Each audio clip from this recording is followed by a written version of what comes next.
E o ministro Alexandre de Moraes, do Supremo Tribunal Federal, autorizou a transferência de 2 militares investigados por participação na suposta tentativa de golpe de Estado em 2022. O general Mário Fernandes e o tenente-coronel Rodrigo Bezerra de Azevedo estão presos preventivamente pelo caso no Rio de Janeiro.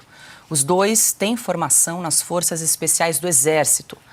A dupla deve ser transferida para instalações no Comando Militar do Planalto. Moraes também autorizou a visita das esposas e filhos de ambos. Mensagens obtidas pela Polícia Federal na mesma investigação mostram que Alexandre de Moraes tinha um general como informante sobre a suposta trama do golpe. A descoberta aparece em mensagens dos militares acusados do plano.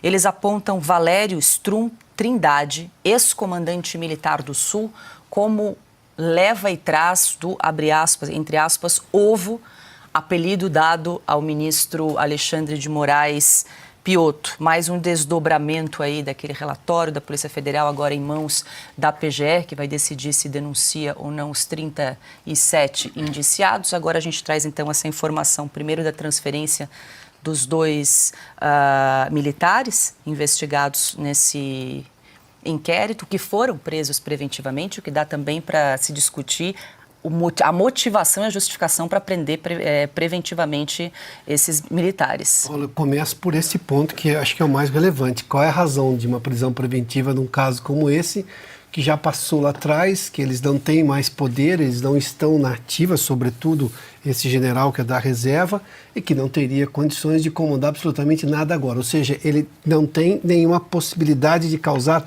dano enquanto no poder, porque ele não está mais no poder. Então, qual é o motivo da prisão preventiva? Qual é a alegação para sustentar uma prisão preventiva como essa?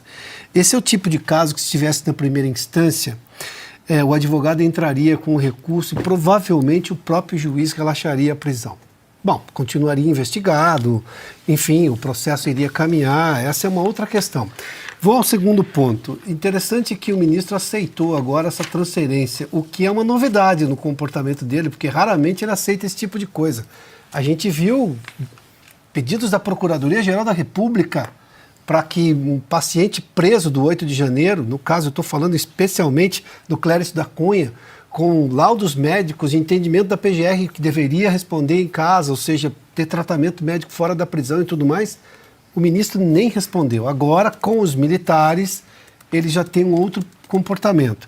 Permitiu essa transferência lá para uma unidade militar no Rio de Janeiro, pelo que eu entendi, é isso, né? Eles vão ser transferidos para uma unidade no Rio de Janeiro. Agora, voltando só muito rápido também essa questão da teoria do golpe, esse é o tipo de coisa que, em tempos normais, essa investigação jamais aconteceria da forma como ela está acontecendo. O problema é que nós não estamos em tempos normais. E se não estamos em tempos normais, precisamos voltar à normalidade. E aí a gente precisa de um Congresso, e nesse caso especificamente de um Senado mais atuante, altivo, defensor da Constituição. Mas aí eu dependo de um presidente do Congresso, um presidente do Senado mais altivo e defensor da Constituição. Porque esta tese, até o momento, por aquele documento que a Polícia Federal revelou, não consegue comprovar quase nada. A não ser uma conversa entre pessoas que podem ser, digamos, aloprados, que não tinham nenhuma capacidade de gerar o dano. E aí a lei brasileira é muito clara em relação a isso, é sempre bom a gente frisar. A lei diz isso, mas o problema é que a lei no Brasil não tem valido muito nos últimos tempos. Só trazer um número para ilustrar isso que o Piotto está falando. A Folha de São Paulo fez uma reportagem no sábado. O ministro Alexandre de Moraes já determinou 64 prisões preventivas nos últimos tempos. 64. Isso é um número comparável a operações que duraram anos da Polícia Federal. 64 prisões preventivas. Eram necessárias ou têm sido utilizadas como método? Essa é uma pergunta que fica.